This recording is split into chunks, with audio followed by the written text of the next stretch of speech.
It's a little bit after 8, so we'll get this meeting kicked off. First of all, I want to thank everyone for coming out here today, and hopefully we got some topics that can help the community clean up and recover throughout all this incidents we've had the last was it 2 weeks now that we've been working with this. My name is Andy Sorensen. I'm a DNR forestry team leader, and I have a couple of my colleagues here that will go through some forestry information, and we got some partners with our waste disposal. We do have a UW Extension, Margaret Murphy. Margaret, are you here by chance? She's not on till 8, so I think she might be coming a little bit. And then some critical incident health services, followed up by Mark, for town chair, doing some question and answer. And I guess through all this, I do have an agenda. I'm going to be doing the moderating, trying to stick to this agenda. We have a lot of information to go over. I do have hopefully some time built in for question and answer, but if we don't get to you through the topic, I'm going to try to keep us on track. At the end of it, we'll have just an open forum for any questions that we have on anything that was presented. I guess to kick it off, like I said, my name is Andy Sorensen, a DNR forestry team leader.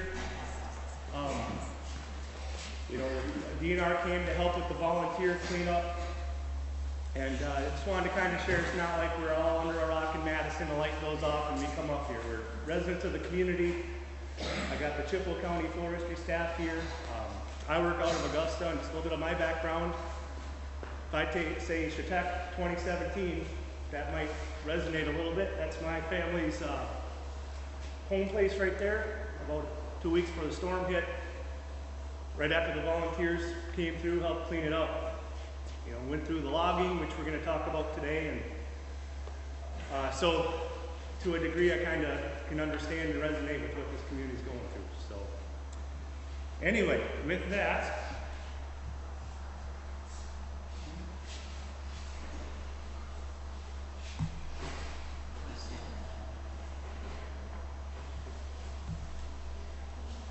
I'll turn it over to Dennis Hutchinson, the Chippewa County Forester, Cornell Ranger. So as Andy said, I'm Dennis Hutchinson. My office is up at the Cornell Ranger Station, but as a DNR forester,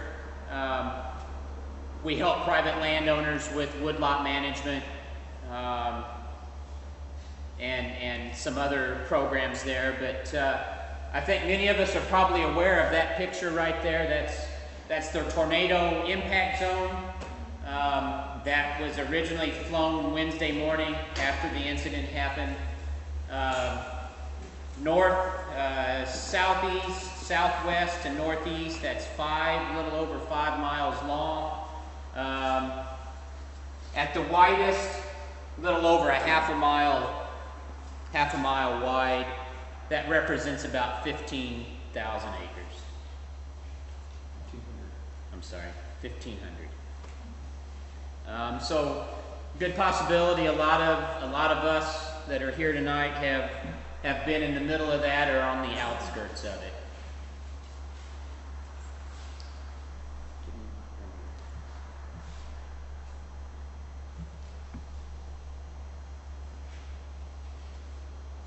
So there's a picture that we took Wednesday morning at about 11 o'clock after the incident. Here's the southwest corner, kind of at the, I'm going to call it the origin, but where it first touched down. And that's going northeast. The wing, I didn't realize it when I took the picture or when the picture was taken, but that plane wing ended up in the photo. So be it. So tonight we're going to give you some overviews on reasons for salvaging our damaged timber. Maybe get you a little closer and look at your lots, your wood lots, and think about doing a site assessment.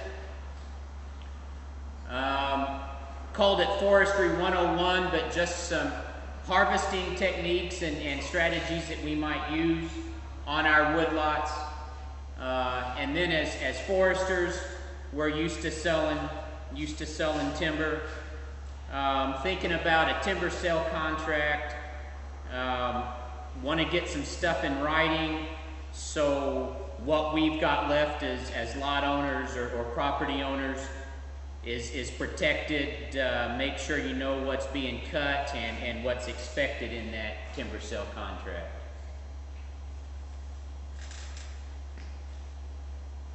So why would we want to salvage our blowdown, our storm damaged timber? Many reasons. We want to reduce the fuel load, that down timber as it starts drying here. It's going to create a fire hazard, just not for us as the DNR, but more importantly, locally here, the Wheaton Fire Department. So if we can salvage some of that, get some of it utilized, get some of the upper limbs and that kind of stuff knocked down and taken out, we're going to reduce that fire hazard risk. That next bullet point, we got to realize that we're working with some damaged forest products here. That value is not what it was 2 weeks ago. We have some damage here. So we want to capture any of that existing economic value before it gets worse. And then it just may not be a down tree. We may also have some damage there of the standing trees. It doesn't make that a structurally sound tree anymore. We may start expecting some stuff to fall over this winter. Insect damage, future minor wind events now that those trees are opened up to other conditions. They don't have their neighbors that were growing next to them anymore. Just a little amount of wind can maybe push some of these damaged trees over. We want to, maybe we don't want to look at that 40 acres or 20 acres or that 5-acre lot with all that damage on it. Maybe we think that that's not aesthetically pleasing, so we want to get rid of some of that and move on. We've got some safety there, just not for us as the homeowners, but maybe anybody that's visiting our property, our grandchildren, our kids, our family. And then anything around any of our creeks, any of our streams, like Elk Creek over here, maybe any of that stuff that has fallen across the creek, uprooted, that kind of stuff, does have the chance and the potential to change fish and wildlife habitats.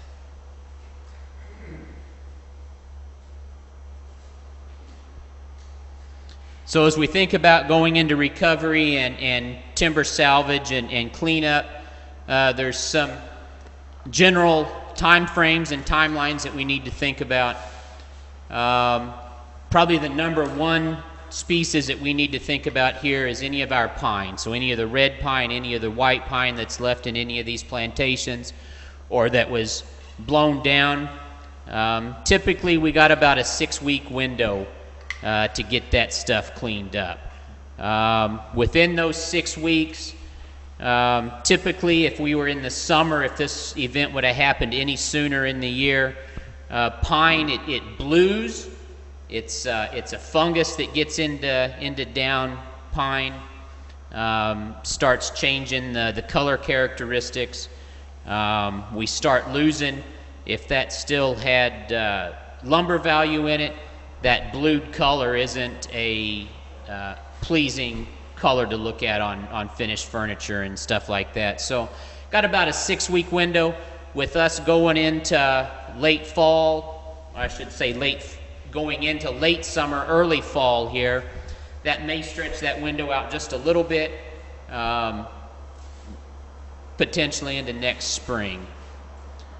With any of our aspen, popple species, red maple, any of the oak species that are out there, those are all hardwood trees, kind of slow to deteriorate. So we have a year, 18 months maybe, So we're looking at into the fall of 2020, where we can still think about getting some kind of economic value out of those species.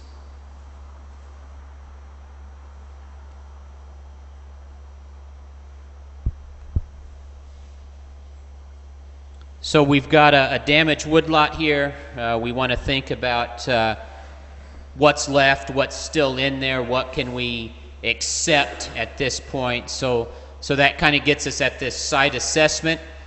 Once again, we want to look at our residual trees, our residual stocking, what's left in there. Is it all down? Do we have some down? Some broke over and some with a top or two missing, but they've still got a hanging live limb on them. What kind of that residual damage do we have? And as property owners, I think we've maybe started some of this process already. But as a DNR forester, if there's any questions, we can definitely look at some of these bigger properties on a case-by-case basis for this assessment. Any of the smaller 2-3 acre lots, we might think about partnering a couple neighbors that have some questions or concerns, and we'll be here on a Tuesday afternoon, and we'll try to meet with 3-4 landowners to do some of these site assessments. We want to look at the number of crop trees or our trees that we have left. Maybe we'll call a crop tree an acceptable growing stock. So what do we have left out there? Do we have storm damage standing pine, or do we still have some oak and some cherries and some of that kind of stuff that we can maybe hope to try to get a seed source off of, or new growth? And then we would look at a site assessment, some of that residual stocking, that residual regeneration in there that we would call advanced regeneration. Stuff that's already calf to knee-high tall. Maybe it's 6-8 feet as well, but do we have acceptable trees? Can we accept the trees that are coming in as that advanced regeneration? And then how good are they? Were they broke off, damaged? Are they laying under some tops at this point? But what is that advanced regeneration, and how much of it do we have?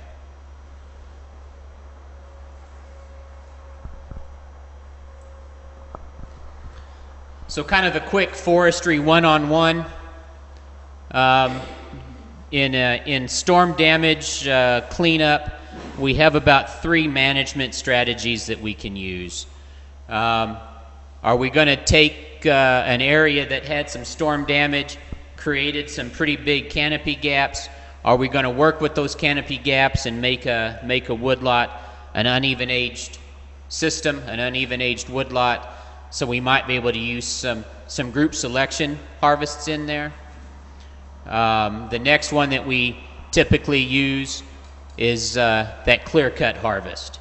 And in that situation, we're looking at a woodlot that got hit pretty hard.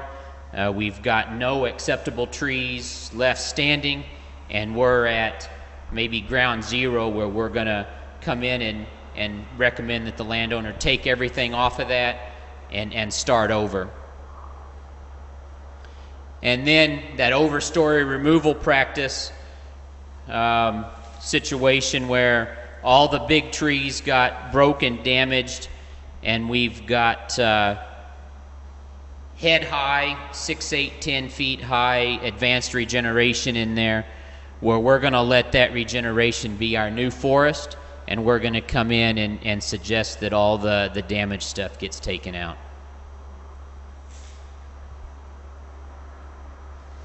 So here's some pretty decent pictures coming up of what that selective group selection harvest might look like.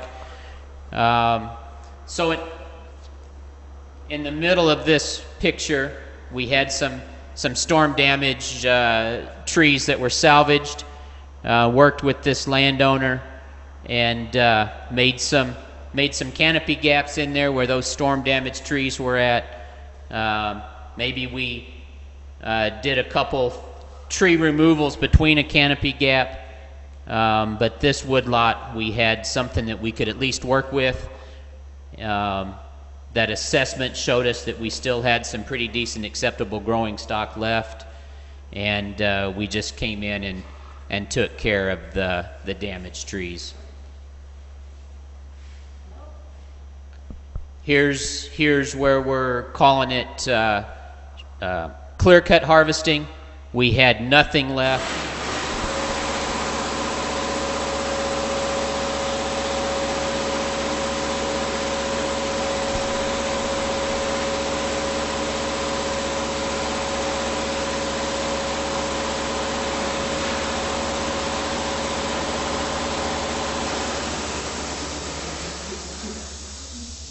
And we had talked just before we started that was going to happen. So here we had no acceptable growing stock left, had no crop trees left, and just a good opportunity to come in and do some even age management, start this woodlot over again, and work 60 or 80 years to get another forest in place.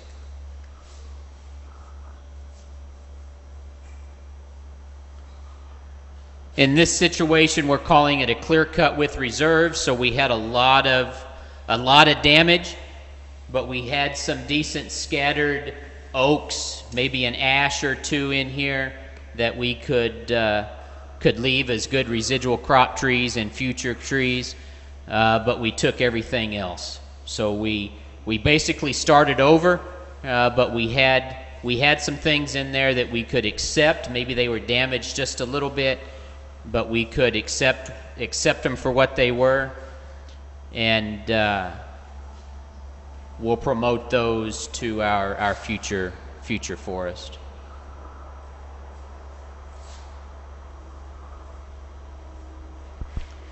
Here's what that overstory removal practice might look like in the future. This is that 6, 8, 10 foot tall understory where the overstory 70, 80 foot trees got blown up, blown out, blew over. We came in and we harvested and salvaged the overstory trees, letting that 6, 8, 10 foot regeneration be our future forest.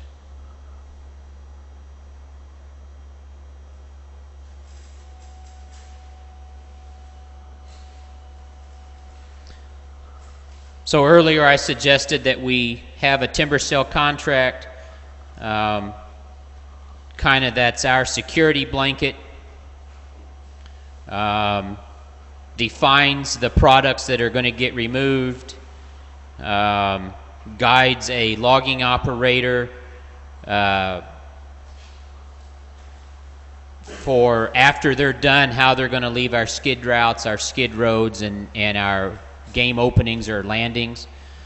So as a professional forester, we push a timber sale contract all the time. That's just your, call that your ace in the hole, I guess. That's the guiding legal document of what can be done. So what might be in that timber sale contract? We always want to put a legal description, kind of tells maybe if this goes to court, tells everybody where this event happened, how long is it going to be good for? Is it 6 weeks? Is it 2.5 years? All timber sale contracts have some kind of termination clause in there, so that termination clause allows both parties, the property owner and the logger, to get out of some of those binding agreements that might be in a timber sale contract. Talks about a bond and a down payment. So a bond might be a couple $1,000s that you as the landowner are going to hold in your back pocket until that timber sale gets done. That's your assurance that the logger and timber buyer are going to follow through on this agreement. And then a down payment would be that logger X, Y, or Z is going to give us some money up front as a down payment. That shows some goodwill on their behalf that they'll be back to fill out and finalize everything that the contract states or what needs to be done on the property. It talks about damages, and typically on a timber sale contract, those damages are going to be residual trees. It's going to be skid ruts, and that kind of stuff. So that's the kind of damages there. And then it gets into what kind of products are we going to remove. So we got to kind of remember that we're already messing or that we're dealing with a product that has already lost some value. So we're going to put in there what that logger is going to remove.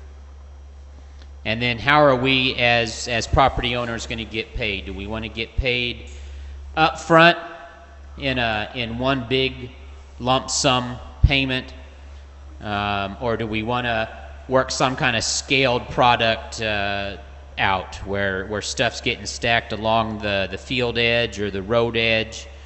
That pile of wood gets scaled before it leaves the property? Or are we going to work at maybe taking a weight slip or a scale slip from this facility that he's hauling to?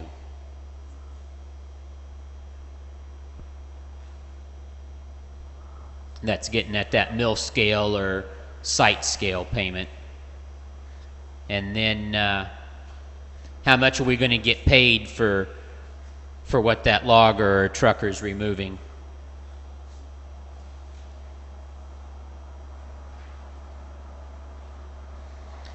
And then utilization standards. Are we going to only take an 8-foot log, or are we going to take some pulp and some chip product out of there? So we want to put some utilization standards in there. We're going to take a 8-foot pulp stick down to 4 inches in diameter, or are we going to take that same pulp stick to 3 inches?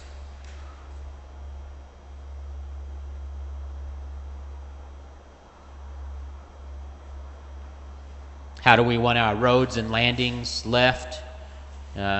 Maybe we're a landowner up against Elk Creek, and what kind of best management practices for water quality are we going to use? Are we going to put any buffers on this creeks and streams? Are we going to let them harvest right up to those? So that needs to be in a contract. What are we going to do with the slash, the small limbs and tops that are left after a harvest?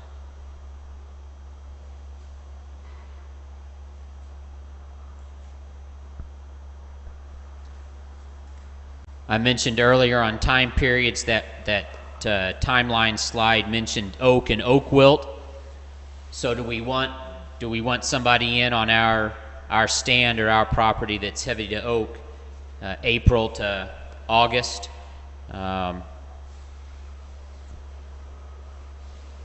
Be careful, it moves pretty easily.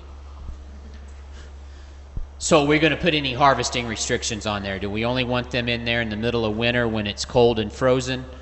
Are we going to allow them to come in during the spring or summer? Need to be cognizant of cutting notices. Is it in the Managed Forest Law program, or we just need to make contact with the county clerk to make sure that we're following all the county cutting notice requirements? And then liability insurances. If somebody gets hurt while they're out there, that it's not you or us as the landowner that's going to pay for that hospital bill or any of that kind of stuff.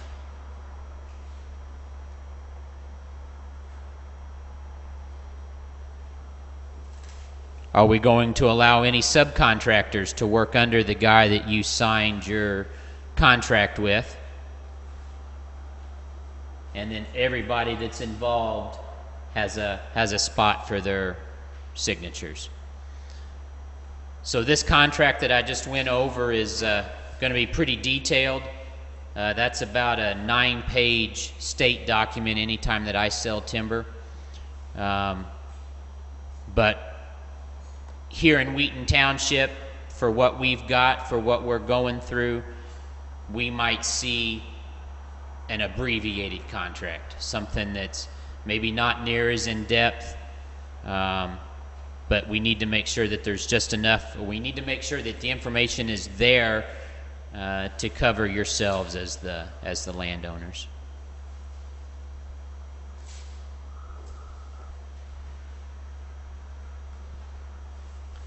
So here in Chippewa County, there's myself as the Cornell DNR forester, and that's my contact information up there. I share the county with Ryan Peasley, so if anybody has forestry questions, you'll either get Ryan or myself, just depending on who you call or where you go.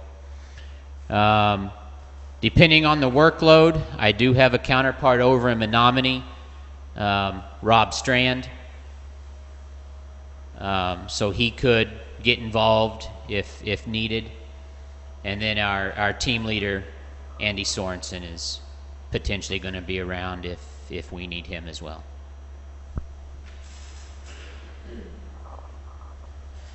Ryan's got some information for you on maybe our residual stocking or our acceptable growing stock isn't there. What do we do next? All right, my name is Ryan Peasley. I'm a forester out of Eau Claire. I cover most of Eau Claire County, southern Chippewa County. Some of you may have seen me around. Been down here a few years now. So like Dennis said, I'm here to talk about what happens if you do the site assessment and you don't have a forest anymore, and you don't have the seedling stock in there, that you don't have the potential for a forest. So I guess the next thing you're going to have to think about is reforestation, which would be the planting of the trees. So the first thing you have to think about when you're doing that is, like any other crop, there are good sites and bad sites for certain species of trees. Certain sites have limitations that you won't see just across the ridgeline, for example. So around here we have kind of a lot of sandier soils, so you're not going to see a lot of sugar maple, basswood, things like that. The trees that you're going to see more success with around here are going to be your oak trees and your pines. So that's kind of the first step, having a forester come out there, take a look at your soil type, and knowing what you can expect success with and might not expect very reasonable success with if you choose some more marginal species. So, like I mentioned, getting a forester out there with you is kind of step one to this process. You need to have a good plan with how you're going to go about it. So a planting plan includes several things. First off would be the species that you're going to choose. Whether you're going to go pure one tree species, or you're going to do kind of a mixed planting with a couple different species. And a forester can kind of talk you through the pros and cons of each method. So then you're going to think about the density that you're going to plant them in. Typically you see between 600 to 900 trees per acre. So if you're talking 5-6 acres or more than that, that's a pretty sizable amount of trees and a lot of work. A lot of work, you might have to think about contracting some of that work out. So the forester will be able to give you some names and some firms to work with to get that work done. So you got your density, you got your tree species that you're considering. The next thing you got to think about is site preparation. So like any other crop species, you got to do a little groundwork before you stick in the ground. So if you're starting out with a completely bare area that used to be forested, you might have to consider some mechanical work. Getting rid of some of those stumps so that way you can come in and replant. If you're going to do some hand planting, just some supplemental planting, you might be able to get away without doing any mechanical work. You'd probably be able to just go in and hand plant, and you can do a little chemical work to kind of control the competition. So getting a plan together to prepare the site, prepare the bed, the soil bed for you. If you're really on it here, you could probably plant it yet this fall, but To be honest, I don't expect any of you to. You've got a lot more on your minds to worry about right now. There's no rush in planting. I think a more reasonable timeline would be getting them in the spring. So if you got your planting plan together, you know what you got to do beforehand, either mechanically or chemically, you know what tree species you want, you know the density and the number you have to order. The next thing is going to be procuring those seedlings. So where can you procure seedlings? So the state nursery has a program. They sell seedlings every year. There's pamphlets over there, and you can get a good example of the prices and things like that. I actually just went on sale today, I believe. So they're just hitting the market right now. That's a very good resource. They got really reasonable rates for seedlings in the state of Wisconsin. Minimum order for that is 300 seedlings per order. So it's not something where you can use it for your yard. It's going to be a reforestation type, you know, replanting some woodlands. If you do have some bare spots in your yard that you want to fill, maybe a more reasonable place to get, you know, growing stock like that, something that's a little taller, you're starting with a 6 or an 8 foot seedling, might be the county sales. So Chippewa County has seedling sales. So they have some pretty good park stock there. Otherwise, just down the highway 29 over by Cadott, there's Paint Creek Nursery. They've got a lot of good options there too. So I guess the first step would be, you know, if you've got a wide open forest without any seedlings, get a forester out there and start working with the plan. Like I said, this is kind of my home base here, southern Chippewa County. Me and Dennis just kind of split it up here. Both of our cards are out there. So if that's something you're going to be considering in the future, grab our cards. We'll come out there and take a look at it with you.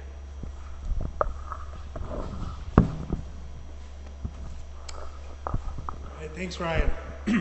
I'd also like to point out Mark Caldwell. Mark's our forestry tech up in Cornell. He's going to be helping us out, helping the community through some of the storm salvaging. So if you see Mark around, be sure to say hi to him. I guess a couple of things to wrap up the forestry side. You know, we encourage the salvaging for a variety of health reasons. You can get insects and bugs in the blowdown. They'll build up to enough levels they can start attacking healthy trees, so we want to take care of that issue.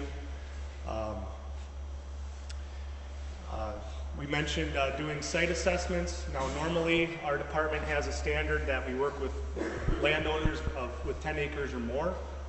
In these circumstances we want to try to help the community through this, so we do have sign-up forms.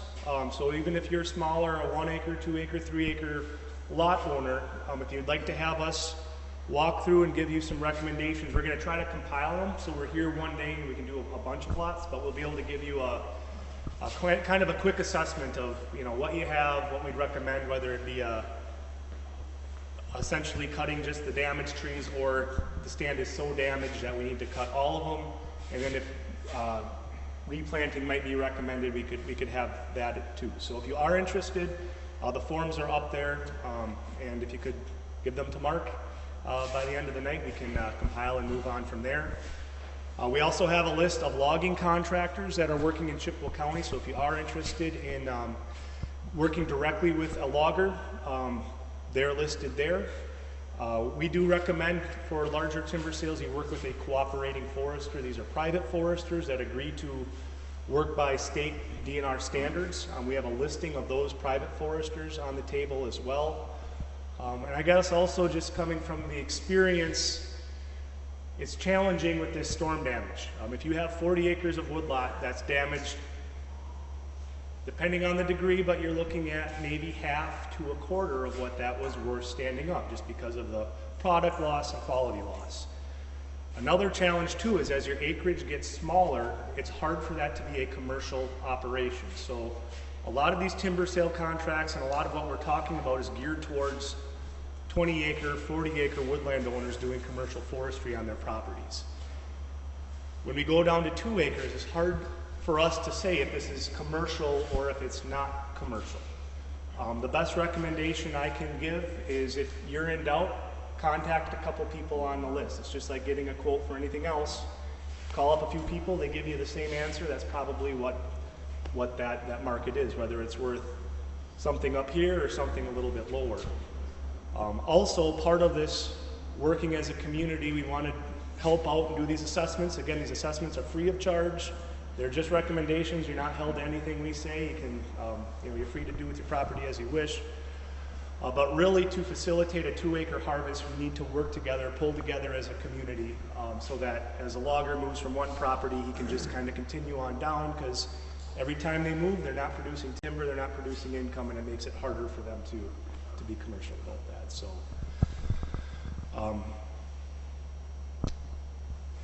with that, is there any other little bits? We also do have some programs, some cost sharing available. There is WIFLGIP, Wisconsin Forest Landowner Grant Program. There is acreage limitations on that. It's a 50% cost share, but that could go towards site prep and tree planting. Again, like Ryan recommended, there's a lot of other things that we want to do before we tree plant. We don't want to rush into it just to have a failure. That's hard for the person doing it, and at the end you don't get the forest that you want. We sell seedlings every year, so if we want to kick this down a year, no problems there. I guess, Dennis, if I could have you come. Yeah, there is a federal program working through the Natural Resource Conservation Service. They've got a treatment that they call woody residue treatment. Talking with that office late last week, there's the possibility of working with a smaller woodlot owner, maybe down to 3 acres or so. I don't have any cost for that, but the woody residue treatment is getting at getting all that small, fine material out of the way, maybe working towards the site prep that Ryan talked about. And if that is something that we've got questions about, I'll be here afterwards. I've got a little information on that woody residue treatment practice. That program and that practice does require they're calling it a stewardship plan, but it's not a stewardship plan that we as forestry typically think about. So it's a pretty painless little stewardship plan to do. So if that's something that sparks your interest, look us up afterwards. All right, so thanks again, Dennis. And again, a lot of that information out on the table. We got our contact cards for each of us out on the table. There's also a customer service card, which I encourage everyone to take. We work in forestry offices, but we get a lot of random calls about squirrels on the curtains and all these other things that we don't always deal with. And I tell you what, you call that number and there's someone there that can answer pretty much any question that you have. So things non-forestry related, I definitely go that route. So I know we just ran out of time on the forestry side. Again, we'll have a time for questions at the end of all of our presentations. But at this point, I'm gonna switch over to waste disposal, and we have Troy Gansluckner with DNR Waste Management, and Renee Yonk with Chippewa County Recycling. Hi, my name is Troy Gansluckner. I'm with the Waste Management Program with the Wisconsin DNR. I've been with the program several years now. I cover 14 counties in the West Central region, and this is one of my counties, Chippewa County. Town of Wheaton is one of the municipalities that we help out. So with the storm that you had, there's a lot of things going on, a lot of different things to look at. You've got a lot of things on your mind, a lot of disposal things. But first of all, I'd like to commend the Town of Wheaton board for the work that they did with setting up the wood waste chip area and the solid waste disposal options that they had at the drop-off site. I think they came together in a very quick manner and put together a lot of different avenues for you and did a great job with that. So thank you to the board for doing that. Brush and waste disposal,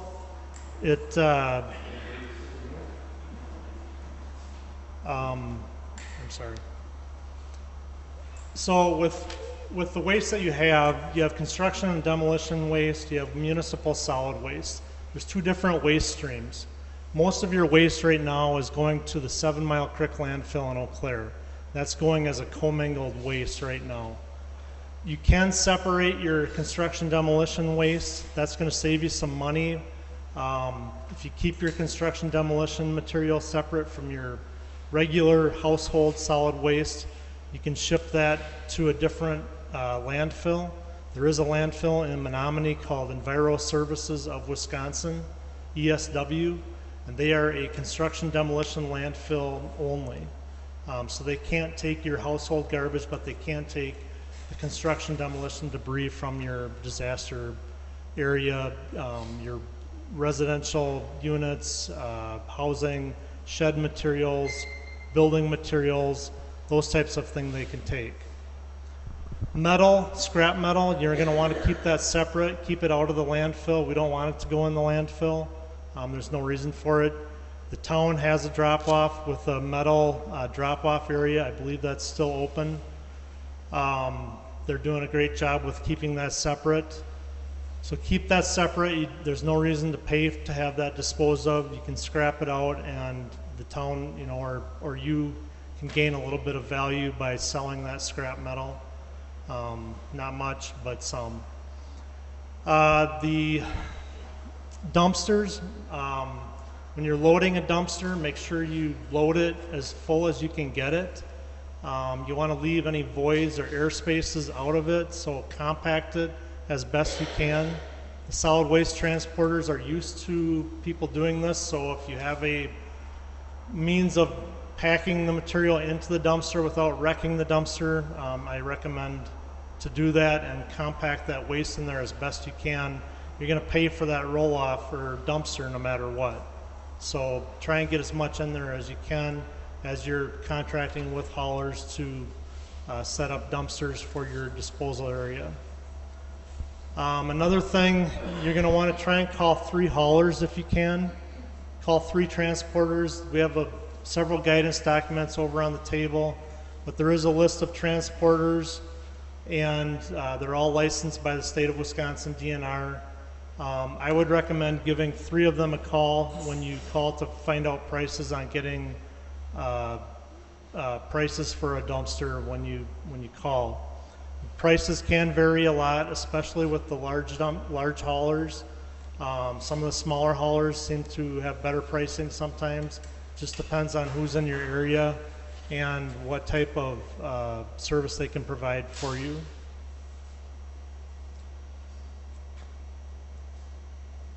Clean fill materials, these are going to be materials like brick, building stone, block, clean wood. Those are what we call an exempt material. They're exempt from most solid waste regulations. They can't be buried in a wetland or floodplain, but they can be disposed of on your own property. So those are things that you wouldn't have to put into a dumpster and send to the landfill. Clean wood, you can dispose of that on site as long as it's clean, unpainted, untreated. Clean means that it's not laminated, so no OSB or Oriental strand board, no plywoods. That needs to go into the dumpster for disposal. With that, I'm going to hand it over to Renee. She's got a few things to talk about on a county level here. My name is Renee Younk. I'm the Chippewa County Recycling Coordinator, and my role at the county is to work with the municipalities in Chippewa County, and we currently work with 28 of the 31 municipalities in setting up their recycling programs.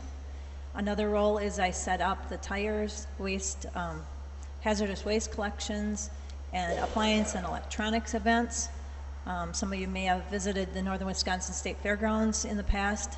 That is an event that I coordinate.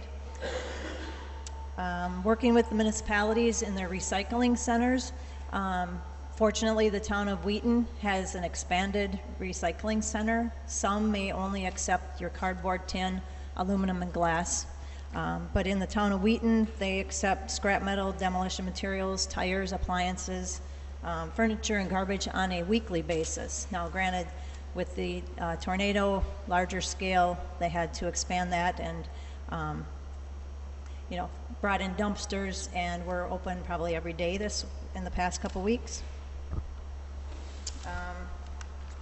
So my role at this point, perhaps the largest amount of the debris has been dealt with in the town of Wheaton, but as you start sorting through your materials and you come across hazardous waste, pails of paint that maybe have been buried with trees, pharmaceuticals, any of these hard to get rid of items, call our office and we'll help you find a home for those. Finally, the clean sweep that we'll be having is going to be coming up on Saturday, October 26th. So if you have electronics, appliances, hazardous waste, scrap metal that you don't want to save and try to make a little money on your own, you can bring that into the event also. And that event will run from 8 to noon. That's about it. I do have handouts on the table over there with my card. If you have any questions, just give us a call or we can coordinate and get you to the DNR if it's something that we can't handle.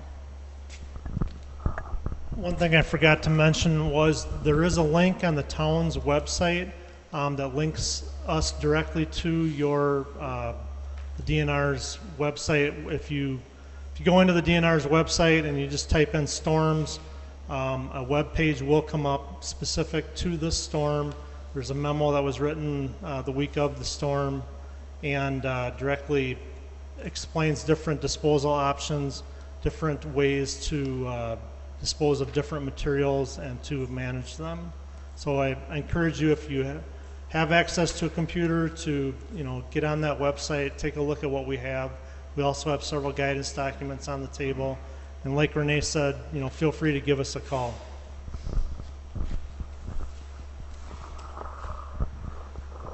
If you don't have access to the internet, do you have a phone number? Yes. So we do have a few minutes for this topic. Does anybody have some questions at all on the waste disposal side? We also brought some handouts that talked about it's kind of a checklist. It has different types of materials on it and what some of the disposal options are, whether it's dumpstering, mulching, recycling. I guess I do want to talk a little bit about debris burning. I think that was somewhat mentioned in terms of disposal on site, but that's where that idea of clean wood or clean brush comes from. And just kind of a heads up, in the town of Wheaton, in terms of burning permits and the burning regulations, those are handled by the town chair. Or Adam, does that go to the fire chief? To the town chair. So in terms of burning hours, sizes, all of that, I guess I'd refer you to your town website or talk to Mark direct. Just a heads up with this. As forestry guys, we're also in the fire control world. We typically stay in the northeast part of the county where it's a little bit more wooded. But just a heads up, if you do debris burning, do it safely, have some firefighting tools on it. Really, it is very wet right now, but the best time would be in the winter when we have snow on the ground. And also keep in mind, every year we're on a number of fires in the spring where the coals from large debris piles, they will hold over for several weeks. So just make sure that that thing is out before the snow melts, everything's dead and dry, and the whole world is ready to burn. So, all right, well.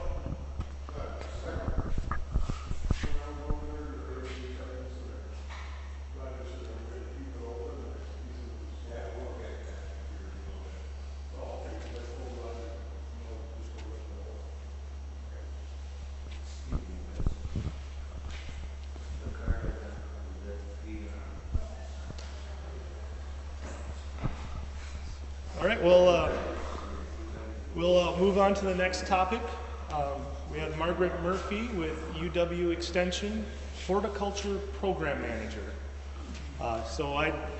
When I was talking with Mark earlier this week, we were trying to put an agenda topic together, and he mentioned the idea of trying to talk about restoring yards, restoring some of the normalcy, if you will, to the community. And I started scratching my head wondering, wow, where can I kind of go with that? So I started looking up turf management. I got routed down to Madison, who sent me back right home here to Chippewa Falls and said, we got someone in UW Extension who can help with that. So With that, I'll turn it over to Margaret.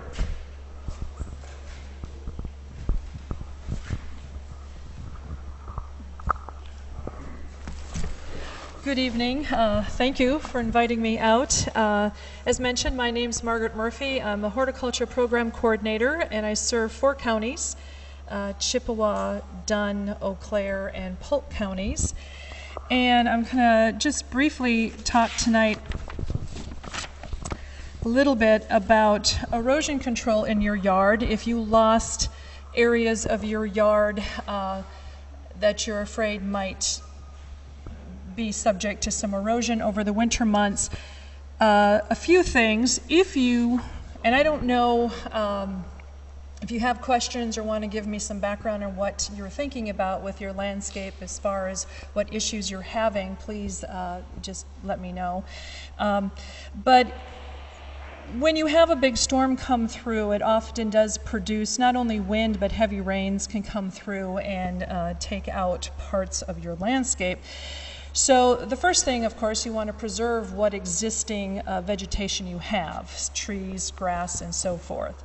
Even if it's damaged, as long as it's not a safety risk to keep it, because that will help hold the soil through the fall and through the winter. And then you can worry about deciding whether you're going to keep that shrub or those plants in the spring.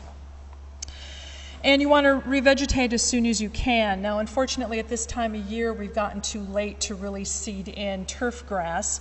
The optimal time for that is mid-April to mid-September. But if you wanted to put some seed down in order to maybe protect some of your soil over the winter months, you could think about doing a cover crop. We do have a publication. I have many publications on the back table there about, and one is on using cover crops. This is for your home vegetable garden, but it would work in other areas of your landscape. And at this time of year, you would look at putting in a cool season cover crop, and it has a nice chart on the back of it to kind of tell you what types of cover crops might work well for that. And that would be a crop that would sit there through the winter, and then in the spring you would either mow it down or till it in if you were planning to reestablish a lawn, for example. For folks who will need to be renovating or reestablishing a lawn if damage like that has happened, we also do have information on how best to go about doing that, and how you would do that would depend again on what size you would need to be renovating. Another thing to keep in mind, if you have areas of bare soil and you don't have the time to put in a cover crop or anything like that, you can always just cover it with a mulch for the winter. You can put straw over there, 2 to 3 inches of straw spread across there. If you can, dampen it in or crimp it in if you can to keep it situated. But I have also used shredded leaves to try to cover an area for the winter, and after one good rainfall, it's pretty heavy and doesn't seem to go too far. One thing to note about straw, if you were to put down a straw mulch to cover an area, it's good to know where your straw is sourced, because sometimes with straw, and certainly also if you were to bring in hay, you can import weed seeds. Problem is, anytime you have any kind of disturbance in the landscape, it's an absolute wonderful time for weeds to move in. So they say death and taxes are certain, but so are weeds. So don't be surprised next year if you're going to be dealing with a lot of weeds having come into your landscape with this anything that's been disturbed. So for that, I also have a few publications in the back that talk about very common weeds that you're going to find in your lawn and ways that you can hopefully manage them. The other thing I wanted to mention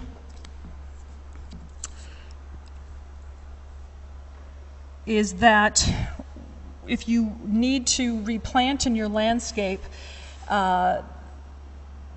the extension, we have enormous resources to help you if you want to kind of think about what plants to put in, if you're looking to put in different plants. I do tend to encourage people to put in natives because they're very well adapted for the area, and once they're established, you usually have less maintenance on them. There's no such thing as a maintenance-free yard, but you can do things to make it lower maintenance for you. And so we can help you figure out what types of plantings you might want to do.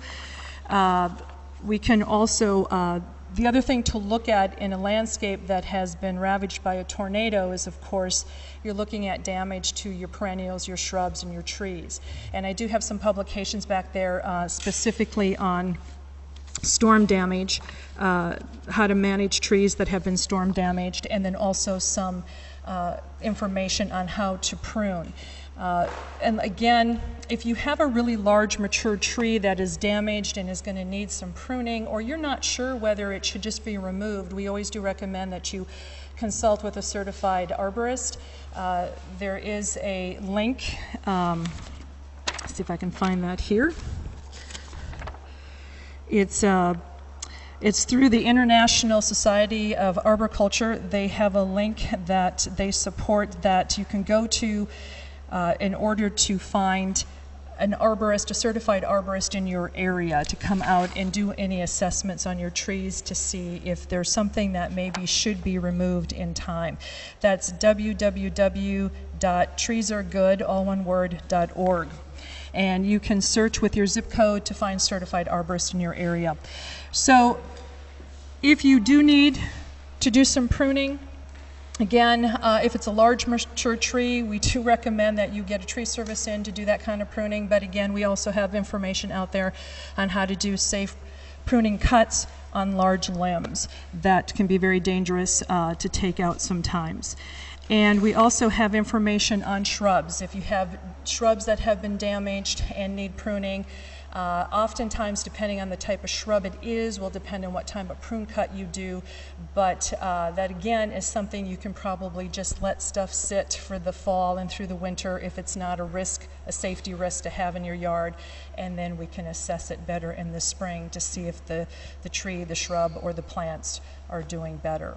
So with that, I also was asked to talk a little bit about wildlife, which is not at all in my wheelhouse, but I did bring some publications from the DNR and other areas on wildlife nuisance.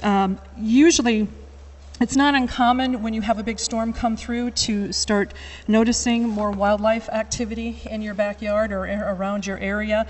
The storm has disrupted their habitat as well, and so often they're out looking for food or to rebuild an area to have as their nest or their den. So I had specifically been asked about black bear and bobcats, so I did bring some information specific to that. I also have a sheet on who you can contact if you do have questions about nuisance wildlife or wildlife that has been coming into your yard more, and how you might deter them. And the DNR, so I have information on DNR also on their website where you can go to read more about that, but also in Eau Claire they have a service center, and that's where you would call them as well to get advice on what you might be able to do. But I do have a few of their printouts as well. So with that, I don't know if you have any specific questions. I don't know if I covered the areas you were most interested in. But if you have questions about, and again, in the spring, if you're thinking about you needing to renovate a yard with lawn or with flowers or with shrubs or with trees, again, we can help you at Extension if you need to have some more information on what varieties to choose, what varieties might do best for your type of yard, and things like that. So. Any questions for Margaret?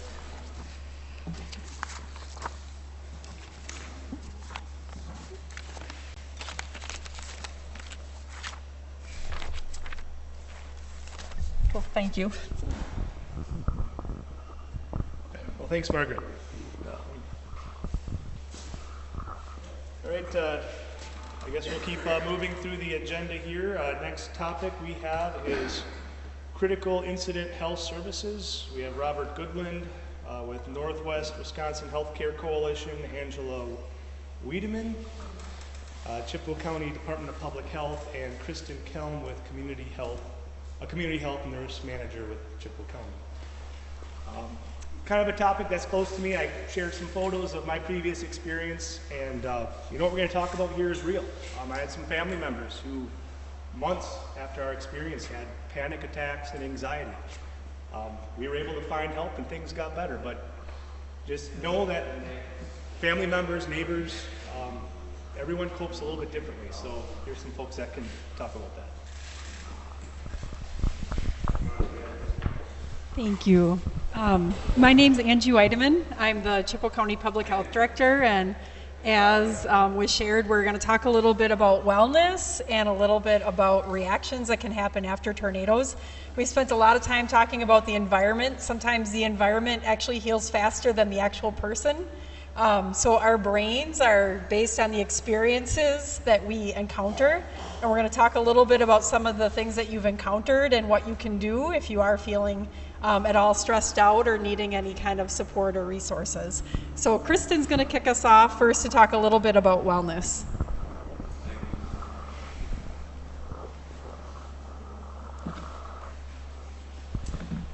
Good evening, I'm Kristen Kelm. I'm the Community Health Division Manager for Chippewa County Public Health.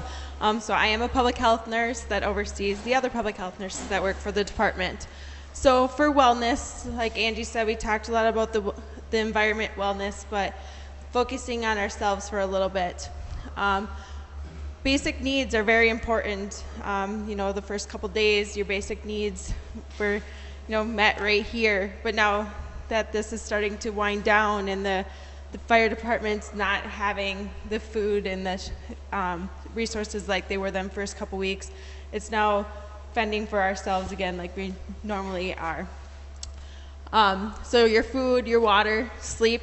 If sleeping is hard, deep breathing before going to bed is very helpful. So if you're having difficulty sleeping due to the tornado hit right at dark, that's the memory of that is with us. So taking deep breaths before sleep and definitely getting into that relaxation before going to bed. Making sure you're current on your tetanus shot. So tomorrow when if you come to the courthouse, we will have a public health nurse there and is able to look up if you're current on your tetanus shot. So with all the work you guys are doing out there, the risk of tetanus is there. No one wants to have lockjaw while you're trying to clean up what you're going through right now. On that too, flu shots. Flu season is here. Our bodies are under stress. As Rob up here is battling a cold from lack of sleep the last couple weeks. So taking care of yourself, getting the rest that you need, keeping hydrated, but also protect yourself by getting a flu shot as well. With all the downed trees, as we were swatting at bugs in here tonight, definitely using bug spray and checking yourself for ticks. Chippewa County has a huge tick problem with lots of health issues that go along with that. So your achy bones and stuff, it's way worse when you have Lyme's disease or any of the other tick-borne illnesses.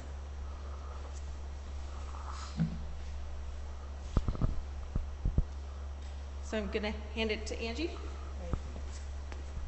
So one really big thing to remember with wellness too is that you can't take care of someone else if you can't take care of yourself. So making sure, like Kristen said, you're taking good care of yourself first and foremost. One thing that can be really tricky, and first of all, I want to apologize to everyone for all the loss that you have encountered. I was in a training in Madison last week, and somebody at my table said, "Oh, you're from Chippewa County. I heard a tornado just hit there." And they said, "My grandma encountered a tornado, lost her farm and all her cattle, and she wasn't able to speak for a year after that happened." And everybody does respond to stress differently or encounter stress differently. This is easier said than done, but when something major happens, if you can think about what you have, not the things that you don't have, and you think about the things that you can control, that is what's going to help you feel a little more grounded.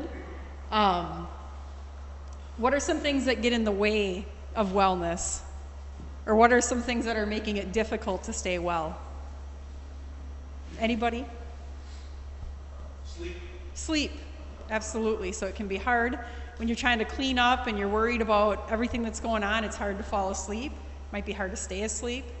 Some people have bad dreams. They dream about the things that they've experienced. If you are experiencing recurring dreams or you're having a hard time falling asleep, I'm going to give a few tips on the next slide that can kind of help with some of that stuff. What I would say is sometimes people experience bad dreams or a hard time sleeping, and that can go on and on and on. if you don't seek some kind of support, that can go on for a really long time. It's just like cancer. If you find cancer stage 1, when you start to try to get some treatment when you're at stage 1, it's a lot easier than when it's stage 4. So if you are experiencing some of the things that we're talking about today, I would encourage you to come talk to me afterwards, or to get some professional help or some peer support. There's lots of different options for who you can talk to and how you can talk. I know some people are not comfortable with traditional therapy, and that's okay. There's lots of other options out there that are not traditional therapy. So sleep can get in the way. If your house, if you completely lost your whole house, obviously your basic needs, where am I going to live? How long is this going to take to get rebuilt? All of those things are kind of going through your mind. How can we look out for others when do we need to find someone outside of the situation to help us? So a lot of times, if you're experiencing stress, you know you're experiencing stress, but you might not know what to do about it. Usually someone else is the one that points out to us like, hey, you're looking really stressed, or you're sounding really stressed right now. So that's why it's important for everybody to make sure you're meeting your basic needs, that eating, drinking, trying to get sleep, because you want to be good for yourself, you want to be good for your family, for the people around you. You can't really help other people if you're not well yourself. So when it hits a level where it's a real high stress level, there's peer support, family support, and professional support that can be helpful.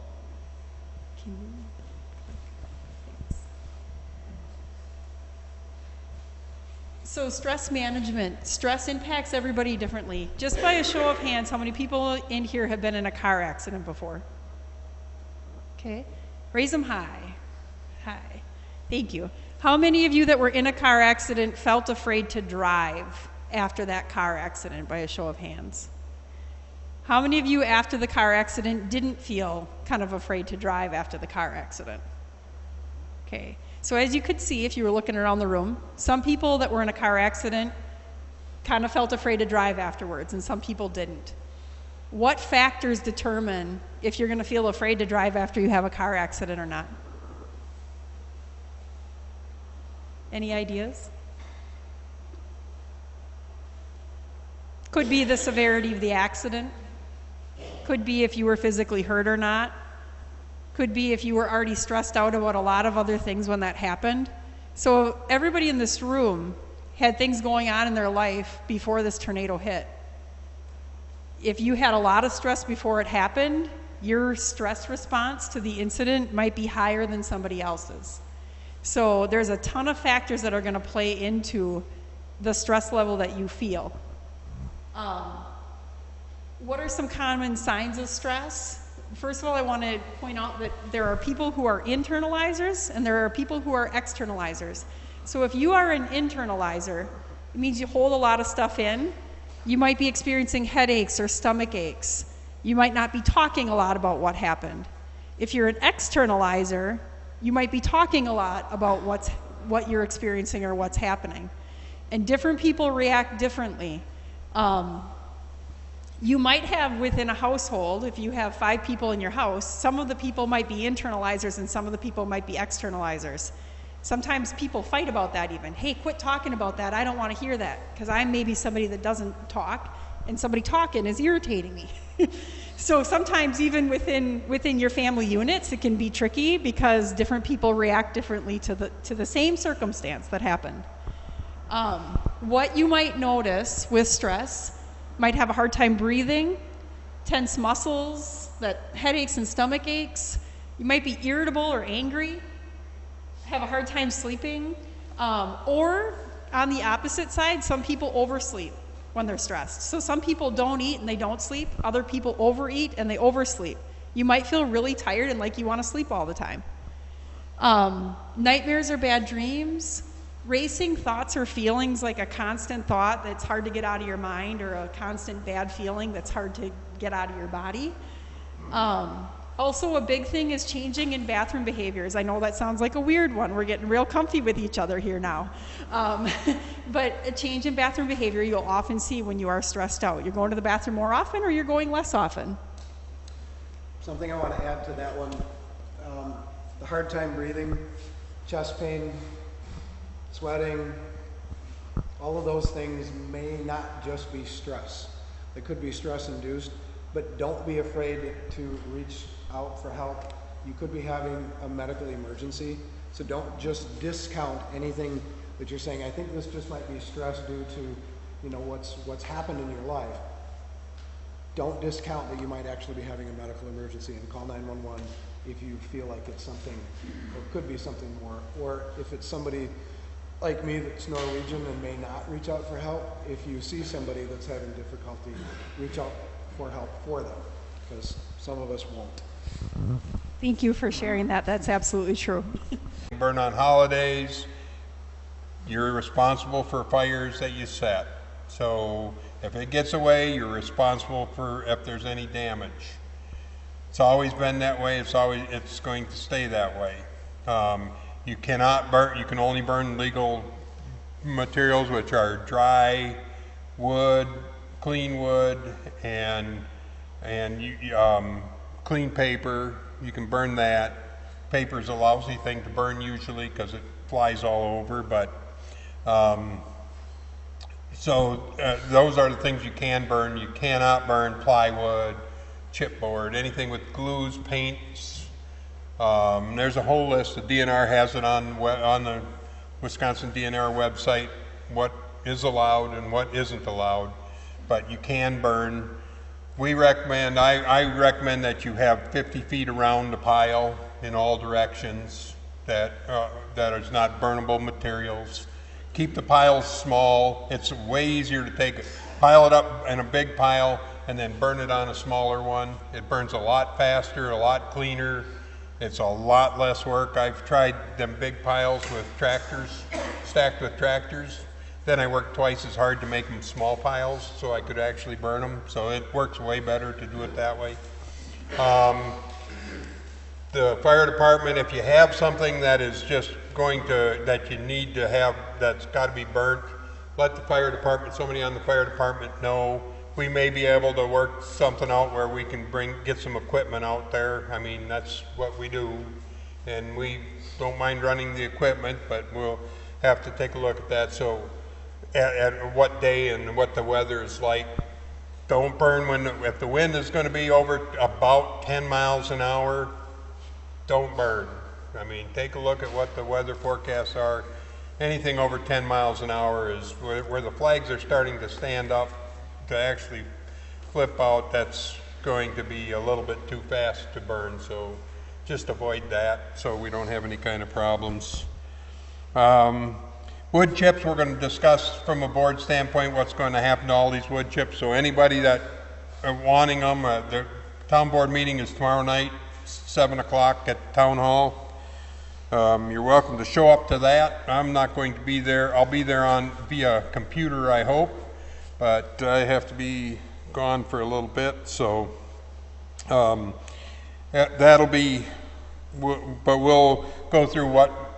And if anybody has suggestions for the wood chips, this pile that's out here, let us know what they are. We want to get rid of them, and we'd like to get rid of them soon. The sooner the better. So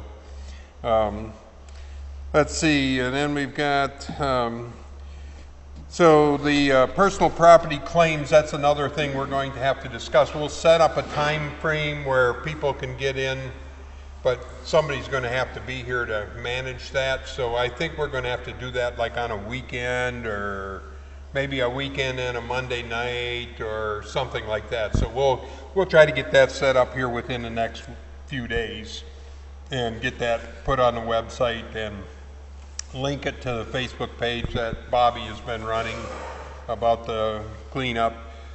We've been kind of sticking with the media, the electronic media rather than the newspapers and stuff. So I know everybody doesn't have that, but everybody doesn't get the newspaper either. So we got to do something. I mean, that seems to be been working fairly decently. If you know people don't have that kind of access, let them know. And the last thing is time frame for financial help. And Dennis, where'd Dennis run off to? There he is. So we've got, it's like 60 days we need to have the stuff filled out. One of the things we want to do is make sure people who donated equipment and all that stuff, make sure that it got reported. It's going to be reported to us, to Scott Deutscher or whatever. Let us know what that is. We'll just so we have an accounting of it. We'll get all of the stuff that we know about in there. But and then we've got 60 days. Is that correct, Dennis? Yeah. I have to report to the state this week an estimate. So talk to Scott about that. Getting an estimate. That's a rough estimate. And the things that we can apply for partial reimbursement would be the briefing. So Yeah. and that's a 60 days to have the paperwork in. But that's hours and everything done and wrapped up. And so if the brief clearing goes on for a while longer, that's a possibility. When it gets out too long, then it starts raising questions whether it's normal recycling costs and those sort of things. So we want to move along as quickly as we can. Okay. So That's 70% the max reimbursement. right. So yeah, anybody that has anything, or if you know people that have anything that the town needs, that they're needing some help with, let us know. We'll see what we can do. But right now we're going to try and start cutting some of these costs back at this point because emergency management, they help with some of this, but we've got to start dialing all this stuff, and we have already. So we want to make sure everybody has gotten help when we can, and like I said, the fire department, people in the fire department, be happy to help out where we can, and you just have to let us know. Did you have something over there, Adam, for them you have some cards or something? So I'll let him tell you what all that is. We're going to get the stuff together here tomorrow night. Will be our town board meeting. So just a reminder to everybody, 1st October, the recycling center went on winter hours. So it's Wednesday, 1 to 4. 1 to 5, actually. Saturday. 1 to 5. That's what I said. You said 4. I questioned myself. I didn't hear you. Yeah.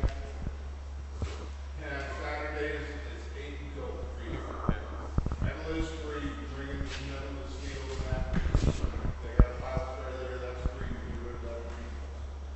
take stuff to get anything you can do to get it to the landfill through dumpsters. If it's your house and stuff, don't, you have demolition at your house, definitely take that to get that handled in a different way. It's going to be way cheaper, and your insurance should be handling that kind of thing anyway. All right, I got a stack of these cards on the table up here. We can't manage the volunteers any longer. We got to get back to work and back to our lives. So grab one of these cards. If you know anybody else, we're going to put them in the public notice box at the main entry here at the fire station. There will be a bunch of these behind the glass. Just slide the glass open, grab one of these. You can put your name, address, phone number in the top, and then list in here. There's numbered lines, so list what you need. If you need raking, if you need, whatever you need. If you need saw work, if you need whatever, make a list, and then list on it too also when you need it. So say, I'm going to be around on weekends, so say weekend work, I need X, Y, and Z done. So anybody that doesn't have the internet, also let them know. There'll be blank cards in there as well. I'll try to put a pen in there on a chain or something, I don't know. But get these filled out, because we still have a lot of volunteers, a lot of people that want to come. This morning, a sorority from River Falls called and said, hey, we want to come over and help. What do you have for us? And I said, I don't know right now. So we're not reaching out to the community anymore. The community has to come and do this themselves. There's still people to help. Okay? So your neighbors that's not getting work done, get them a card and get it filled out. And then we're going to ask them that they just leave the card here. They can come up here. The cards will all, once it's filled out, put it back in that notices box so the people coming up can go, I'll go help rake. I'll go help saw, whatever. I have equipment. You know, if you have an equipment need, say, that's what you need. People are still coming with the stuff. So take advantage of it. But then once your work is done, come back up here and get your card. Take it out of there. Otherwise, people are going to keep bothering you. But list, when you want it and what you need done. So that's what this stack of cards is all about. So, also I wanted to mention, that was brought up to me today too, the 8th grade through the school, they have to do a community service project every year, which they typically do in the spring. So if you need help with planting seedlings or stuff like that, again, in the spring, don't be afraid to reach out to the school at any point and get on a list for them, because they have to do these community projects in the spring. It's part of the 8th grade class, and they may bring other parts of the school out to help with that also. So that's going to be a good resource. And then another thing, like they were talking, if you're buying the seedlings in bulk, I know I talked to the owner of Natural Touch this morning, and he said he'd be willing to help coordinate that. So if one homeowner needs 50 and whatever, where you have to buy 500, he'll help coordinate to get the bigger quantities in and get them distributed out. So that's a good resource that's going to be out there too if neighbors want to get together and work, or call him and see if he can get the bigger orders together for the shipments to get the better pricing. So otherwise, I think that's all I have. The mental health stuff, don't be afraid of that. I know we're all big and tough and strong, but I'll tell you what, without this guy right here, especially coming the first day, he showed up and said, "Hi, I'm Robert, I'm here to help." And I went, "Yeah, whatever." But I'll tell you what, he helped us get through this. As far as organizing and everything else, the whole team, I mean, it's amazing. We all want to be tough, but don't be afraid of it. There's nothing to be ashamed of with it. So otherwise, thank everybody for all your assistance during it. Everybody's been really good about being patient and helping out. So that's all I got.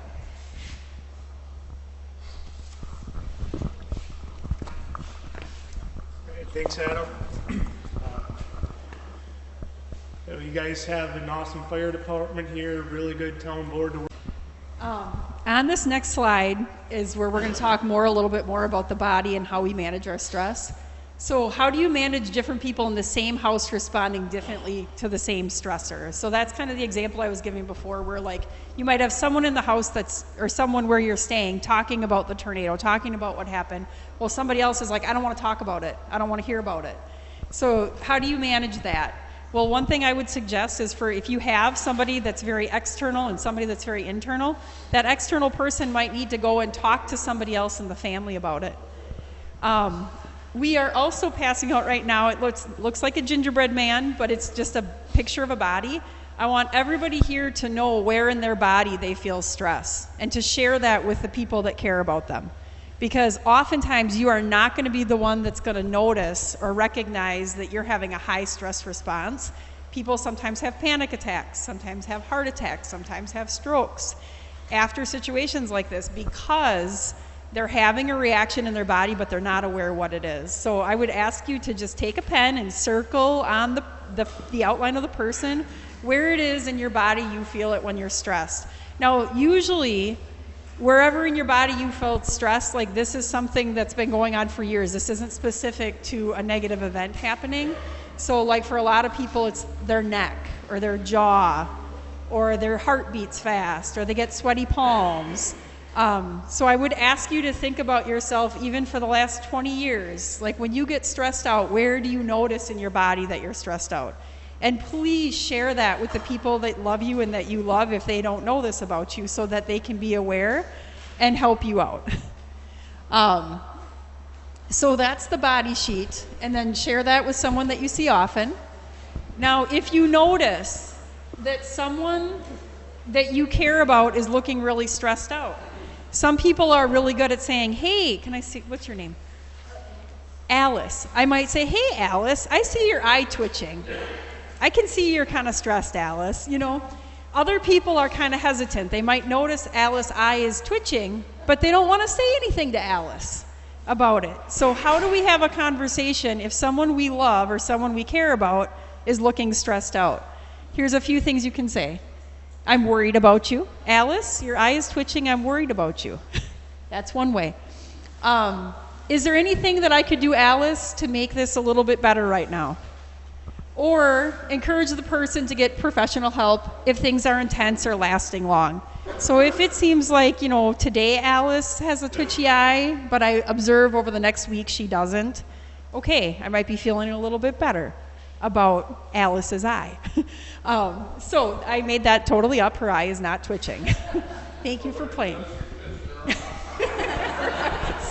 Exactly. So hopefully we have a few tools for how we can talk about this. And then, so what can you do when you are having kind of a stress response? Things you can do when you're feeling overwhelmed. Remember, what works for you might not work for somebody else. So sometimes people see somebody going through something and they say, hey, just try X, Y, Z. It might help them, it might not help them.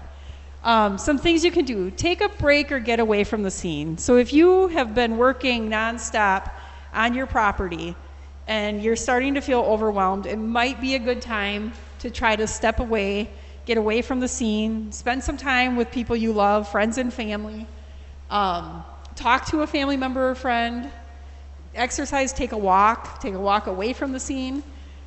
Remember 3 things that you're thankful for. So, you know, I came here tonight. I'm thankful the Packers aren't playing because more people were more likely to come. I'm thankful it's 57 degrees and it's not 50 below. And I'm thankful that I have a son that's able to stay home alone so I didn't have to get a babysitter for him so I could come tonight. So you, off the top of your head, if you're feeling stressed, sometimes it's very helpful to just think of 3 things that you're thankful for. This can be easier said than done, but I know in my own life when I've experienced some rough times, I've done this, and I do it every morning when I wake up and right before I go to bed, just say 3 things I'm thankful for, and it gets my mind in a better place. Think of a memory or image that is enjoyable to you. I put the Grand Canyon up here, but if you have a memory or image, you can just close your eyes, think about that image. Taking a bath or shower, spending time with somebody you love or somebody who makes you laugh. It's important to keep humor in your life. And then grounding activities are things like taking your shoes off, feeling your body hold, or your feet hold your body up. I had a little girl once that sadly saw her dad die of a heart attack in front of her. She was in 2nd grade. She had a really hard time with panic attacks. And one thing that would help her is if her teacher would ask her permission, is it okay if I'd put my hand on your shoulder? She'd say yes. And the teacher would say, I'm going to deep breathe, I'm going to breathe, and I want you to match my breathing. And then the kid's breathing would match the teacher's breathing, and the panic attack would subside. But the grounding part was the teacher putting her hand on the kid's shoulder. So just doing something that is grounding can be really, really helpful. I used to work with kids and adults who had major traumas, and I would actually take my shoes off. They couldn't see because I had a round table that wasn't clear. I would actually take my shoes off and just feel my feet on the ground while I was doing counseling with families. That really, when you can feel the ground and you feel grounded, that can really help you with stress management. So anytime you're feeling really stressed, or you see someone else looks like they might feel stressed, asking them that permission before you touch them, but to touch them and try to get their breathing and your breathing to match can be really helpful. I think we have another one. Some resources. So if you or someone you care about is having kind of a chronic or long-term kind of stress feeling, or it could even be that when the forecast and the weather says a storm is coming, you might feel like your anxiety level or your heart rate getting high. If that is happening, and that's happening for more than 2-3 weeks, it might be a good idea to consult with some professional resources. 211 has basic information for referral related to anything. For information on mental health resources, we have 211.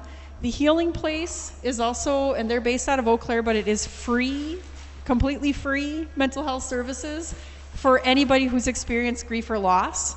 So it is specific to grief and loss.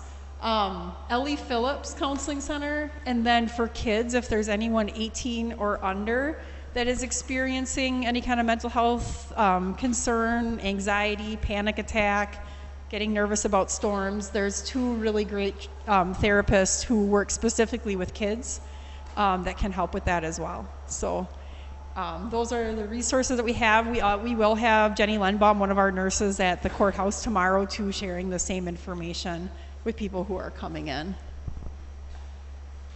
And then lastly, this is just our contact information, and we hope that you will use the tips on staying well and managing stress.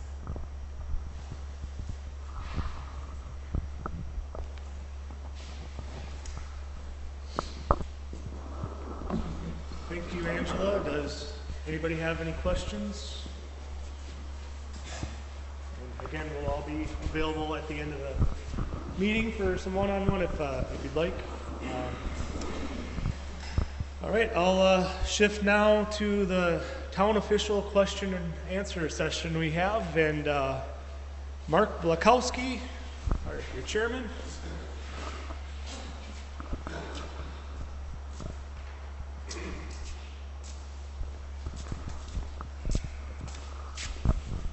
So I don't have any slick slides or anything, just first of all, this is being videotaped, so it'll be on the Wheaton website. So if anybody wants to go back through and review stuff and hear again what was said, you'll be able to get that on the website probably tomorrow. It should be on there. Recycling center, it's going to be closed tomorrow. We got to give some people some time off. They've been there since the 25th of early morning on the 25th, and so we're going to close that tomorrow. It'll be open on Wednesday and open again on Saturday. One of the things we want to do is try to get these dumpsters, get dumpsters to your place to pick stuff up rather than taking it down, because it's a lot more expensive to dispose of it there if you can get it in dumpsters and have Advance or whoever taking it to the landfills. It'll be a lot cheaper. And again, I think there was some if it's construction debris, so you can't put couches and things like that in it, but you can put the construction debris in, and then that's a lot cheaper to dispose of. But then you'll have to talk to the haulers for that to make sure they can take it over there. So we're trying to get, the stuff that was piled up, and there's quite a bit piled up again today. So we'll get around, and some of the stuff is in the fields, and we'll get around once the fields are combined, beans are taken off and stuff. We'll where we can drive out onto the fields, then we'll have to pick it up there. I'm not sure what the emergency management says about that. If we can just estimate how many dumpsters are going to be, because it might be a few weeks, 3-4 weeks, and whatever. Hopefully it's not that long, but it might be. So then we'll then we'll be able to take dumpsters out to certain locations. I'd put them out right along the roads, but right now, I'm sure it would get filled up. Everybody from Wausau to Hudson would be filling them, so we'll just wait as we're get to that point. So we will we'll try to get rid of the debris before the winter sets in. We'll see how that goes, but we are going to attempt to get that done. Debris you can burn. Town of Wheaton, you can burn. You can burn on Sundays. You can work with. I think everyone you see in the green shirts here have done a phenomenal job in light of everything that happened here the last couple of weeks. I know from the DNR end, when we were helping with the volunteers, it was just seamless. Logistics, Brian, they were phenomenal. I've never seen logistics like that before. Getting food and resources out to the folks. You got a good community here to work with. So kind of with that, that gets us through the agenda items. I guess I would open the floor to any questions, I guess, at this point. Comments, feedback about any of the topics that we talked about tonight. Hopefully everyone found this helpful. I know there's a lot of things that we're all trying to work through and deal with right now, so that's kind of why we had such a breadth of topics. But I would leave it if there's something else that you think might be missing or might be helpful. We put a ton of contact information out there, my card's out there. Please give us some feedback. So hey Dennis, did you want to go what's going on tomorrow with the county at the county level? Sure. Tomorrow there'll be a session at the courthouse, and it's from 3 till 6:30. If people still there at 6:30, I'm sure they'll stay open. But we've got some different agencies that you don't usually see up in this area. So the insurance commissioner's office. There'll be somebody from OIC there. There'll be somebody from Wheaton, loan program, Wisconsin loan program, and USDA has some rural development programs that'll be there. In addition to county departments like register of deeds, if you're missing papers, those sorts of things, and solid waste. There's going to be a call out from forestry will be back there if you have any questions. Just a whole raft of different departments. Zoning, if you have some permit questions. Of course, public health, Salvation Army, Red Cross. ADRC is the Aging Development Resource Center. So they'll all be in the lower level of the courthouse, and Department of Human Services, Economic Support, FSA, Farm Service Association, UW Extension, Housing. So it's a big group, and it's kind of might save you some time. There's nothing worse than you go to one place and say, well, try here. You go there and they say, try there. So at least if that meeting is right over there, they'll do a little collaboration that way too, so that they kind of find out what is and isn't available too. So if you can stop there, that's great. It's just a walk up to a table, ask questions. It's not a presentation at all. Stop anytime. All right. Thanks, Dennis. All right. Well, I guess before we close down one last time, any questions or anything? All right. Well, I think most of us will be around here for a little bit if you want to talk one-on-one. Thanks again, everyone, for coming by tonight.